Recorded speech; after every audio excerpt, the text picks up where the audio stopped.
Hey all, எல்லோருக்கும் வணக்கம். Welcome back to my channel. இன்றைக்கி வந்து மார்னிங் டு ஈவினிங் என்னென்ன சமைச்சேன் அப்படிங்கிறது தான் உங்களோட ஷேர் பண்ணியிருக்கேன். ஒரு ரொட்டீன் மாதிரி இல்லாமல் கிச்சனில் என்னென்னலாம் சமையல் நடந்தது ஈவினிங் வரைக்கும். நான் டின்னர் இன்க்ளூட் பண்ணலை. மார்னிங் பார்த்திங்கன்னா பசங்களுக்கு சேமியா உப்புமா பண்ணியிருந்தேன். இந்த வீடியோவில் உங்களோட சின்ன சின்ன கிச்சன் டிப்ஸ் அண்ட் ட்ரிக்ஸும் நான் ஷேர் பண்ணிக்கிறேன். சேமியா உப்புமா பண்ணும்போது பார்த்திங்கன்னா நீங்கள் வந்து ஓரளவுக்கு கொஞ்சம் ஈரமாக இருக்கிற மாதிரியே நீங்கள் ஆஃப் பண்ணிவிடுங்க. ஆஃப் பண்ணிவிட்டு கடைசியாக ஒரு ஸ்பூன் நெய் சேர்த்து நல்லா மிக்ஸ் பண்ணிவிட்டு, இந்த அளவுக்கு கொஞ்சம் ஈரமாக இருக்கணும். நீங்கள் ஆஃப் பண்ணும்போது இந்த அளவுக்கு ஈரமாக இருக்கணும். சேமியா நல்லாவே வெந்திருக்கணும். குழஞ்சிருக்காது. இந்த அளவுக்கு நீங்கள் கரெக்டான பதத்தில் வெந்ததுக்கப்புறமா ஈரமாக இருக்கும் போதே ஆஃப் பண்ணிவிடுங்க. இந்த மாதிரி ஓரளவுக்கு கொஞ்சம் தண்ணியாக இருக்க மாதிரி ஆஃப் பண்ணிவிட்டு நெய்யை சேர்த்து மிக்ஸ் பண்ணிவிட்டு ஆஃப் பண்ணிவிடுங்க.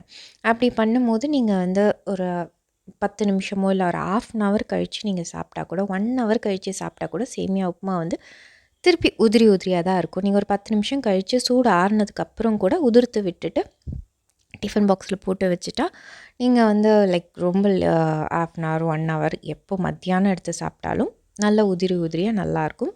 லஞ்ச் பாக்ஸுக்கு சேமியா புலாவ் பண்ணும் போதெல்லாம் கூட நீங்கள் இந்த மாதிரி பண்ணி கட்டலாம். ட்ரையாலாம் இருக்காது. அதே சமயத்தில் ரொம்ப குழையாக வெந்த மாதிரியும் இருக்காது. கரெக்டாக இருக்கும். அண்டு பிரேக்ஃபாஸ்ட் அதுதான் பண்ணியிருந்தேன், முடிஞ்சிருச்சு. அதுக்கப்புறம் லஞ்சுக்கு பார்த்திங்கன்னா ரொம்ப சிம்பிளான குயிக்கான சமையல் தான். பச்சைப்பயிறு ஊற வச்சுருந்தேன். ஒரு 1 ஹவர் ஊற போட்டுட்டு தான் நான் எப்போவுமே செய்வேன் பச்சைப்பயிர். அதை குக்கரில் சேர்த்துட்டு அதுலேயே வந்து பச்சை மிளகா, பூண்டு, வெங்காயம், தக்காளி இதெல்லாம் சேர்த்து மஞ்சத்தூள், உப்பு, கொஞ்சமாக நான் தேங்காய் எண்ணெயில் தான் பச்சைப்பருப்பு செய்வேன். பச்சைப்பயிறு இது முழு பச்சைப்பயிறு. உங்களுக்கு எந்த எண்ணெய் விருப்பமோ செய்யலாம். தேங்காய் எண்ணெயில் செஞ்சால் நல்லா மணமாக டேஸ்ட்டாக இருக்கும். அதில் கொஞ்சமாக தண்ணி சேர்த்து நம்ம குக்கர் மூடி போட்டு விசில் விட வேண்டியது தான். இது நல்லா வெந்தால் நல்லா மசிச்சுட்டு நம்ம தாளித்து விட்டுக்கலாம். அவ்வளோதான், சிம்பிள். ஒரு பருப்பு ரெடி. அண்டு நான் ரைஸும் வச்சுட்டேன். ரைஸ் இந்த மாதிரி குக்கரில் நீங்கள் டேரெக்டாக வைக்கிறவங்க நிறைய பேருக்கு பார்த்திங்கன்னா, புதுசாக வைக்கிறதா இருந்தால் தண்ணி ஃபுல்லாகவே வழிஞ்சு கீழே கொட்டுற மாதிரி இருக்குது அப்படின்னா, நீங்கள் குக்கர் ப்ரெஷர் வந்து நம்ம விசில் போட்டதுக்கப்புறமா முதல் 5 நிமிஷமே சிம்மில் வச்சுருங்க. 5 நிமிஷம் கழித்து நீங்கள் பெருசு வச்சு பெரிய தீ வச்சு 3 விசிலோ 2 விசிலோ நீங்கள் எப்படி விசில் விடுவீங்களோ விட்டு இறக்கிக்கலாம். அப்போ நிறைய தண்ணி இந்த மாதிரி வழிஞ்சு கொட்டாது. ஸோ பருப்பு நல்லா வெந்து மசித்ததுக்கப்புறமா பார்த்திங்கன்னா, நான் வந்து வெங்காயம், கடுகு, அதுக்கப்புறம் கொஞ்சமாக சீரகம், பெருங்காயம், அப்புறம் வரமிளகா இதை நல்லா வதக்கிட்டு தாளிச்சிட்டு நான் வந்து பருப்பில் ஆட் பண்ணிவிட்டு ஒரு கொஞ்சமாக தண்ணி சேர்த்து நல்லா கெட்டியாகிடுச்சு இல்லையா, பருப்பு வெந்ததுக்கப்புறமா நல்லா மசிச்சுட்டு நம்ம தாளித்த வெங்காயம், கடுகு, சீரகம் அதெல்லாம் வந்து அது கூடயே சேர்த்து கொஞ்சமாக தண்ணி விட்டு ஒரு கொதி வந்ததுக்கப்புறம் ஆஃப் பண்ணிடுவேன். அவ்வளோதான், பருப்பு ரெடி. திருப்பி நம்ம இந்த கடாயிலே வந்து உருளைக்கிழங்கு வறுவல் பண்ணிக்கலாம். நான் ரெகுலராக பண்ணுற உருளைக்கிழங்கு வறுவல் பார்த்திங்கன்னா, நான் வந்து அந்த ட்ரை மசாலா, ரெகுலர் மசாலா போட்டு பண்ணுவேன். இது வந்து சாம்பார் பொடி போட்டு தாளிக்க போகிறேன் இன்றைக்கி. ஃப்ரை பண்ண போகிறேன் உருளைக்கிழங்கு. இது ரொம்ப நல்லாயிருக்கும் இந்த மாதிரி பருப்பு சாதத்துக்கு. எண்ணெய், அதில் வந்து கொஞ்சமாக கடுகு, சீரகம் தாளிச்சிட்டு, பூண்டு, வரமிளகா, கருவேப்பிலை இதெல்லாம் நல்லா போட்டு வதக்கிட்டு, அதில் வந்து இந்த மாதிரி ஸ்லைஸாக கட் பண்ணி வச்சுருக்கேன். பெரிய உருளைக்கிழங்கு அப்படிங்கிறதால அது ரவுண்டாக இல்லாமல் பாதியாக கட் பண்ணிவிட்டு அதுக்கப்புறம் ஸ்லைஸ் பண்ண மாதிரி கட் பண்ணியிருக்கேன். இதில் கொஞ்சமாக உப்பு, மஞ்சத்தூள், அதுக்கப்புறம் நம்ம வீட்டில் அரைச்சி வச்சுருப்போம் இல்லையா சாம்பார் தூள், அதை தான் ஆட் பண்ணி நான் பண்ண போகிறேன். இது மாதிரி பண்ணும்போது பருப்பு சாதத்துக்கு ரொம்ப நல்லாயிருக்கும், சாம்பார் பொடி சேர்த்து செய்கிற உருளைக்கிழங்கு வறுவல். ஸோ அவ்வளோதான், இன்றைக்கி சமையலே இவ்வளோ தான். நம்ம இந்த மாதிரி மிளகாத்தூள் போட்டு பரட்டிட்டு சிம் பண்ணி ஆஸ் யூஷுவல் சிம் பண்ணி மூடி போட்டு வச்சிட்டோம்னா அதில் தண்ணியில் விடுற ஆவிலேயே உருளைக்கிழங்கு வெந்து நல்லா ஃப்ரை ஆகிடும்.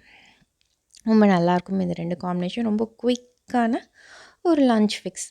நிறைய வேலை இருந்தது ஆயுத பூஜை அன்றைக்கி. 3 நாளாகவே பயங்கர வேலை. ஜன்னலை துடைக்கிறது, ஃபேனை துடைக்கிறது, எதை க்ளீன் பண்ணுறது, அதை க்ளீன் பண்ணுறது. ஸோ சமையல் ரொம்ப பெருசாக செய்ய முடியல. பட் 3 வேலையும் நம்ம எதாவது சமைச்சு தான் ஆகணும். அப்படிங்கும்போது இதெல்லாம் வந்து ஒரு ரொம்ப சிம்பிளான ஒரு ஆப்ஷன்ஸ்.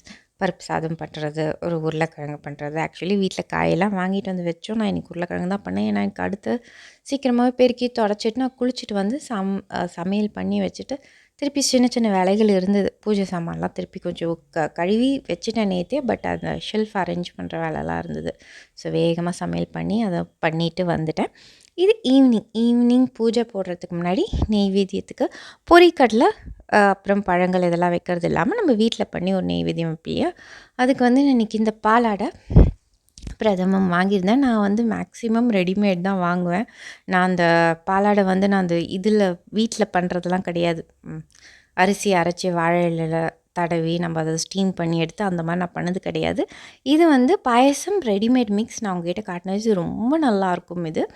இது வந்து இந்த ஃபுல் பாக்ஸ் பார்த்திங்கன்னா 1.5 லிட்டர் பாலுக்கு கரெக்டாக இருக்கும். நான் இதில் வந்து 1 கப் தான் எடுத்திருக்கேன். நான் 2 டைம்ஸ் பண்ணுவேன் அந்த மாதிரி. அதுக்கு வந்து ஒரு 1/2 லிட்டர் பாலுக்கு இந்த 1 கப் எடுத்து மீதி எடுத்து வச்சுருவேன் நெக்ஸ்ட் டைமுக்கு. 1 கப் சேர்த்தோம்னா கரெக்டாக இருக்கும். 1/2 லிட்டர் பாலுக்கு நான் 1 டம்ளர் தண்ணி ஊற்றி தான் காய்ச்சிருக்கேன். ஏன்னா இந்த பால்லேயே தான் அது வேக போகுது. ஸோ அது சுண்டி வரும்போது கரெக்டாக இருக்குங்கிறதுக்காக நான் அந்த 1/2 லிட்டர் பால் 1 டம்ளர் தண்ணி சேர்த்து காய்ச்சிட்டு அதிலேயே சிம் பண்ணி வச்சு 1 கப் இந்த ரெடிமேட் மிக்ஸை போட்டு செஞ்சுருவேன். இது ரொம்ப டேஸ்டியாக இருக்கும்.